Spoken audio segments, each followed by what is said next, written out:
Alright guys, exercise 12.2 के second question पे आते हैं। देखो सेकंड क्वेश्चन क्या कह रहा है, find the area of a quadrant of a circle whose circumference is 22 centimetre. Okay guys, देखो इस बार आपको रेडियस की वैल्यू डायरेक्टली नहीं दी गई है, साथ साथ में आपको एंगल की भी वैल्यू डायरेक्टली नहीं दी गई है, बट यहाँ से थोड़ी सी स्मार्टनेस आपको यूज करनी पड़ेगी कि एंगल का वैल्यू कितना होगा।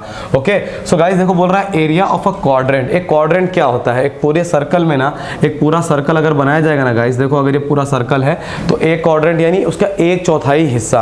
Okay, first quadrant, second quadrant, third quadrant, fourth quadrant, तो टोटल अगर 360 डिग्री है guys, so one quadrant will always contain 90 degree. Okay so guys आपको इसका एरिया ऑफ सेक्टर पता करना है, साथ साथ में आपको सरकमफ्रेंस यानी ये जो सर्कल के जो एज पॉइंट्स, एज लाइंस है, अगर मैं उसको स्ट्रेट कर दूं तो उसकी वैल्यू आपको 22 सेंटीमीटर दी गई है और आपको पता करना है इस वाले एरिया को। Okay so I hope so question समझ में आ गया होगा गाइस क्वाड्रेंट के लिए। तो सोल्यूशन में देखो हम लोग शुरुआत कैसे करेंगे गाइस, पहले हमको जो गिवन होता है ना बेसिकली हम वो लिखते हैं। ओके सो हमको क्या गिवन है कि circumference C is equal to 22 centimetre दिया गया है गाइस, और क्वाड्रेंट यानी एंगल के रिस्पेक्ट में भी हम उसको देख लेंगे। तो अ क्वाड्रेंट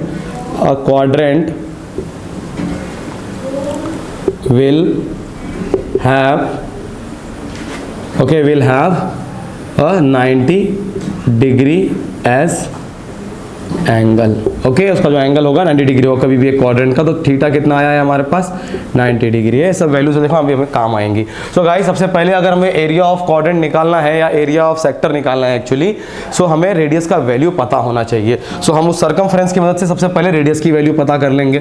ओके सो आओ चलो सोल्यूशन पे आगे बढ़ते हैं। Circumference is equal to 2 pi R होता है, सरकमफ्रेंस की वैल्यू ऑलरेडी दी गई है 22 is equal to 2 into pi की वैल्यू होती है 22/7 इंटू रेडियस की वैल्यू आपको पता करनी है, तो हम आर को ऐसे ही रहने देंगे। ओके ये आर की वैल्यू हमें पता करनी है। सो गाइज यहाँ से सोल्यूशन को देखो आगे इस तरफ कर रहा हूँ ताकि एक ही बार में सारा सोल्यूशन हो जाए। ओके सो आर की वैल्यू, चलो इसको थोड़ा सा मिटा के स्पेस वहाँ क्रिएट कर लेते हैं और दो पार्ट्स में सोल्यूशन को करते हैं अच्छे से। सो गाइज आगे का सोल्यूशन इस तरफ आएगा, पहले ये देख लो। सो यहाँ से अगर मेरे को आर की वैल्यू पता करनी है तो आर की वैल्यू देखो क्या हो जाएगी गाइज, ये 7 इधर आके 22 में मल्टीप्लाई हो जाएगा और इधर ये 22 इंटू 2 या 2 इंटू 22 ये डिवीजन में आ जाएगा। ओके आर यहीं रहेगा तो ये 7 इधर मल्टीप्लाई में आ गया, 22 इधर आ गया, 2 इधर आ गया, 22 1 जा। ओके सो आर की वैल्यू आपकी कितनी आई है 7/2 सेंटीमीटर। डेसिमल में 3.5 लिख सकते हैं, बट मैंने आपको बोला है कि यहाँ पे जो भी सोल्यूशंस में रख रहा हूँ वो बेसिकली आपके टेक्स्ट बुक के आंसर के रेस्पेक्ट में रखना पड़ रहा है, क्योंकि वही आपके एग्जामिनर और टीचर्स के एक्सपेक्टेशंस रहेंगे आपके आंसर शीट में। ओके सो हमारे पास आर की वैल्यू क्या आ गई, radius R is equal to 7/2 centimetre. आपके पास रेडियस की वैल्यू आ गई है, आपके पास थीटा की वैल्यू आ गई है। अब आप एरिया ऑफ क्वाड्रेंट या एरिया ऑफ सेक्टर होता है वो, एरिया ऑफ क्वाड्रेंट का फॉर्मूला यूज करेंगे θ/360 pi r square. Okay area of sector ही है वो, एक क्वाड्रेंट यानी 1/4 बस उस सेक्टर को बोल रहा है, वो क्वाड्रेंट टर्म यूज कर दिया है। इससे आपको मालूम पड़ रहा है कि वहाँ पे 90 डिग्री होने वाला है।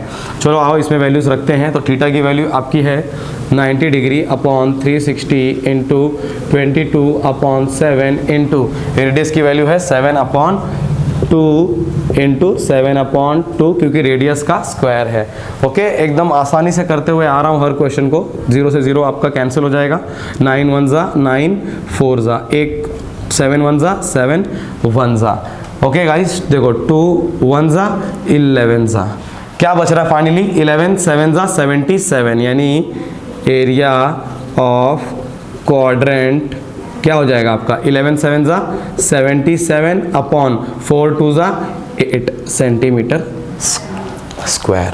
Okay so area of quadrant आपका कितना आया है सेकंड आंसर का 77/8 सेंटीमीटर स्क्वायर। डेसिमल में भी कर सकते थे, बट मैंने आपको फिर से बता दूं कि आंसर आपके टेक्स्ट बुक के रिस्पेक्ट में निकालना पड़ रहा है। यहाँ पे अभी तक बहुत ही इजी क्वेश्चन चल रहे हैं और काफ़ी सिंप्लीफाइड है।